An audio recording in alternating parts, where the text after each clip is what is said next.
రానున్న లోక్సభ ఎన్నికల్లో బీఎస్పీ ఒంటరిగానే పోటీ చేస్తుందని ఆ పార్టీ అధినేత్రి మాయావతి స్పష్టం చేశారు. ఈ సందర్భంగా ఆమె మాట్లాడుతూ బీఎస్పీ ఎవరితోనూ పొత్తు పెట్టుకోదన్నారు. అయితే ఎన్నికలయ్యాక పొత్తుకు అవకాశం ఉందని తెలిపారు. ఉత్తరప్రదేశ్లో బీఎస్పీ మరో పార్టీతో పొత్తు పెట్టుకుని ఎన్నికల్లో పోరాడినప్పుడల్లా లాభం కంటే ఎక్కువగా నష్టపోయిందన్నారు.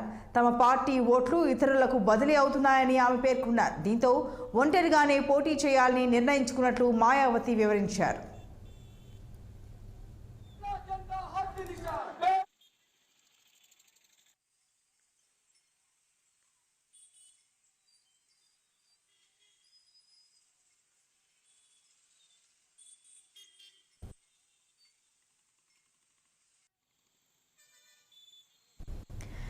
రానున్న లోక్సభ ఎన్నికల్లో బీఎస్పీ ఒంటరిగానే పోటీ చేస్తుందని ఆ పార్టీ అధినేత్రి మాయావతి స్పష్టం చేశారు. ఈ సందర్భంగా ఆమె మాట్లాడుతూ బీఎస్పీ ఎవరితోనూ పొత్తు పెట్టుకోదన్నారు. అయితే ఎన్నికలయ్యాక పొత్తుకు అవకాశం ఉండే ఛాన్స్ ఉందన్నారు.